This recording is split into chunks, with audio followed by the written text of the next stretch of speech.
Hello everyone, সবাই কেমন আছো? আশা করবো তোমরা অনেক অনেক ভালো আছো। আর নতুন ব্লগে তোমাদেরকে অনেক অনেক স্বাগত। আর তোমাদের ভালোবাসায় আমরা এখন খুব খারাপ আছি গো, কারণ হাসি আসছে না, এতটাই খারাপ আছি। তো তবুও ভিডিওটা আজকে কন্টিনিউ করছি, আজকের ভিডিওটা বানাচ্ছি। তো চলো আজকে ভিডিওটাকে স্কিপ না করে কন্টিনিউ ভিডিওটা দেখতে থাকো। আশা করবো তোমাদের অনেক অনেক ভালো লাগবে, অনেক অনেক ভালো লাগবে। আর আমার প্রবলেমটা তোমরা অনেক অনেক বুঝতেও পারবে। তো এখন সকাল 8:30 বাজে। তো আমি এখন স্নান টান করে পুজোর কাজও সেরে নিয়েছি।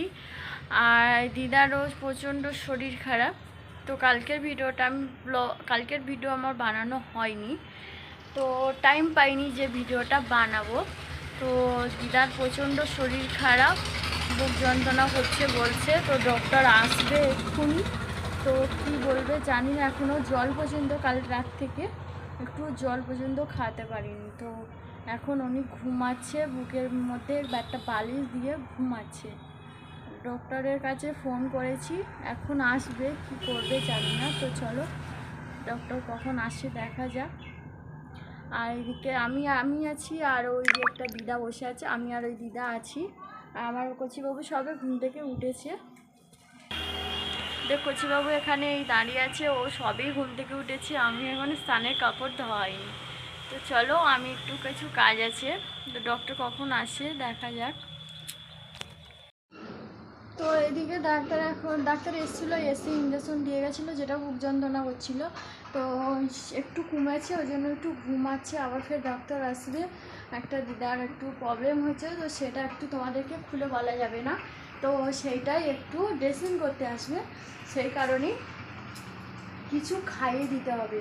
তো জল পর্যন্ত খাওয়াতে পারিনি, সেই কারণে একটু সুজি বানিয়েছি। তো ওটা একটু পাতলা করে জলের মতো করে দেখি খায় কি, যেরকমই বার্লিক জাল দিয়ে খায়। তো এখানে আশেপাশে দোকানে গেছিলাম, বার্লিক পাইনি, সেই জন্য একটু সুজি নিয়ে এসেছি পাতলা করে জাল দিয়ে দেবো বলে। বলো না, আর আমার সারা রাত তো ঘুম হয়নি গো। আর এই মানুষটা এত কষ্ট হচ্ছে, আনাটা দেখা যাচ্ছে না। কিভাবে যে উনি শুয়ে আছে একমাত্র ভগবানই জানে। আর ওই ধারে একটা দিদা আমার রান্না বসিয়ে দিয়েছে, ভাত বসিয়ে দিয়েছে। আর আমি এদিকে আমি একটু সুজি চাল দিচ্ছি। চলো দিদা খাওয়াতে পারি কি দেখি। ফ্রেন্ডস, দিদা তখন একটু খাইয়ে দিয়েছিলাম, এখন একটু ভাত নিয়েছি খাবো বলে। আর মাও আসছে, মা কান্নাকাটি করছে, মা গাড়ির মধ্যেই আছে। আর আমাদের অপু সোনা এদিকে গোসাই সাজছে, আমাদের ওই গোসাই দিদিমার সঙ্গে। এই যে দেখো, আর আমি এই যে খাবার নিয়েছি, ভালো করে নিচ্ছি।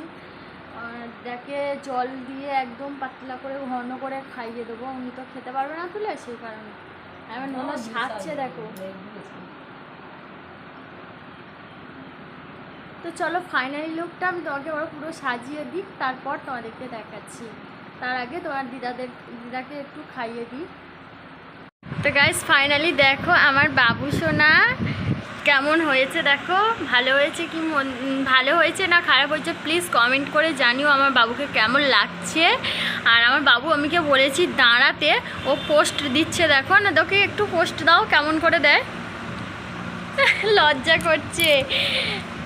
দেখি একটুখানি পোস্ট দেবে তো, কিরকমই করে দাঁড়ায়। ফটো তুলি, দেখি ফটো তুলি, একটু ফটো তুলবো, দাঁড়াও একটু দাঁড়াও। তো ওর লজ্জা করছে, সেই কারণে ও পালালো, যে ঘরের মধ্যে পালিয়েছে। আর মা আছে, এত হাসি, দুঃখের মধ্যে থেকেও হাসি পাচ্ছে। তো একটুখানি আমি আর দিদা মিলে একটুখানি জোর করে পান্তা ভাত কচলে দিয়ে একদম জল করে আমারই মতো করে খাইয়ে দিয়েছি। আর এখন আমি এখনও সকাল থেকে জল পর্যন্ত খাওয়া হয়নি। এখন বাজে দেখো 1:40 হয়ে গেছে, এখনও পর্যন্ত কিছু খাওয়া হয়নি। তো এবার বাবুকে খাওয়াবো, খাইয়ে তারপর কিছু খাবো।